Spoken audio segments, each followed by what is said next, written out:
Президент Садыр Жапаров жол эрежесин айыппулдары жөнүндө пикирин билдирип, айыппулдарды көтөрүү, жол кырсыктарын азайтуу чарасы деп атады. Ал эми буга чейин айрым айдоочулар жол эрежесин айыппулдарын көтөрүү маекчилердин арасындагы коррупцияны көтөрөт деп сындап жатышат. 15 мың бергенден көрө гайга бир 2-3 мың берип кетип калган жакшы болот ба? 15 мың төлөгөндөн көрө. Гайлер эле ортодон акчаны жейт да. Көйт колон тура эле алчы. Мындай айткандачы. Ал действительно аны воспитать ете албайсың. Алар чөнтөгүн менен өзүн воспитать ете албаса болбойт да. Амне ал бизде Кыргызстанда азыр правиланы да билишпейт мына. Жаштар жүрүшөт азыр. Бүт закупочный эмелер менен ДТП базышат эле. Менин пикирим ошолордун айтканы эң туура. Особенно мына ичи бурулду жүргөндөрдү вообще лишат кылып ташташ керек. Машина минбей турган кылып. Ол 17 мың, 15 мың төлөп коюп, эртеси машина менен айдай берет дагы. Жол эрежесин бузгандары үчүн катаалдашкан жаңы эрежелер коомчулукта кызуу талкууланып жатат. Президент Садыр Жапаров да бул боюнча Кабар маалымат агенттигине кенен комментарий берип, муну жол кырсыктарын азайтуу чарасы деди. Президент жыл сайын жол кырсыктарынан каза тапкандардын статистикасын келтирген. Ага ылайык жыл сайын 800 киши өлүп, 10 миңдейи майыппул кылат. Мен акыркы 3 жылдын статистикасын эле мисал келтирдим. Канчалаган үй бүлөлөр ондогон жылдардан бери жакындарын жоготуп, зарлап олтуруп калышты. Ошондуктан 3 жолу эреже бузгандар кайра экзамен тапшырат дегенди толук колдошубуз керек. Эгер жол эрежесин мыкты билсең, дароо тапшырып чыгып кетесиң. Билбесең үйрөнөсүң. Көөлүктү сатып алгандар ошентип оңолот. Анын эмнеси жаман?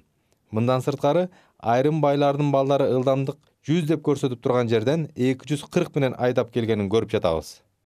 Президент жол кырсыктарына айыппулдардын суммасын көтөрүү, казынаны толтуруу эмес экенин белгиледи. Автожолдордогу май кызматкерлеринин мыйзам бузган учурларын ашкерлеген активист Эртай Исаков айыппулдардын көбөйтүлүшү менен жол кырсыктарын азайтуу мүмкүн эмес дегендердин бири. Активист жол кырсыктарын алдын алуу үчүн жол коопсуздугун камсыз кылган тармакты комплекстүү реформа кылышы керек дейт. Азыркы күндө жол кырсыктарына бир дагы инспектор ошол өзүнүн территориясы үчүн жооп бербейт. Эмне үчүн жооп бербейт? Потому что алар ответственность алгандан коркот, колунан келбейт анткени. Бул ар кайсы жерге туруп жашынган кызматкерлер дагы алар дагы натыйжа чыкпайт. Бир бурчту эле сактайт, радарын кармап. Булар качан өздөрү көбүдүн ичинде коррупцияны күрөшкөндө, ар бир кызматкер акча алса камалганда, ар бир километр, 10 километр сайын бирден инспекторго байлап туруп, ошол жерден ДТП болду. Персонально ошондо сурак болгондо кана токтойт. Ал эми Ички иштер министрлиги коррупцияга жол берилбей турганын айтып, ишти мекеменин өздүк коопсуздук кызматы, прокуратура, атайын кызмат, жарандык коом өкүлдөрү көзөмөлдөп турат деп айтып келет. Именно өзгөртүлгөн биздин жол кырсыкка шарт түшкөн гана жол эрежесин бузган бөлүктөргө өзгөртүүгө киргизип атат. Биздин деле оюбуз ушу, биздин жарандар жол кырсыгына, айдоочулар жол кырсыгына учурабаса экен, жол кырсыгы болбосо экен, биздин жарандардын аман эсен жүрүшүн биздин да ошону каалайбыз. Жаңы эрежелер 8 марттан тартып күчүнө кирет. Азыр мас абалында унаа айдагандарга 17 000 сом өлчөмүндө айыппул же коомдук иштерге тартылса, эми унаа башкаруу укугунан 1 жылдык мөөнөткө ажыратуу каралган.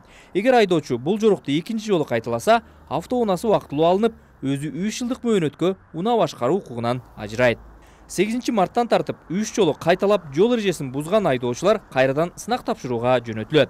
Алар номурун атайын жаап алгандар, бир жагына такпай койгондор, милициянын машинени токтотуу талабын аткарбагандар, ылдамдыкты ашырып айдагандар, жарык берүүчү жана сирена менен бара жаткан кызматтуу унааларга жол бербегендер, каршы тилкеге чыгуу менен озуп өтүү же маневр жасоо эрежелерин бузгандар.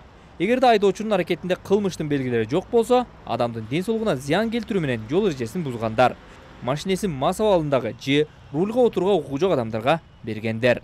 Айрым эрежелерге айыппулдун көлөмү дагы көбөйдү. Көрсөтүлгөн нормадан саатына 40-60 чакырымга катуу айдаса 7,5 миң сом, 60-тан ашырса 15 миң сом айыппул салынат. Каршы тилке менен айдагандарга жана ээн баштык кылгандарга 15 миң сом айып салынат. Айыппулдардын 70% жеңилдик менен төлөө мөөнөтү 15 күндөн 1 айга узартылды. Токтосун Шамбетов, Азаттык.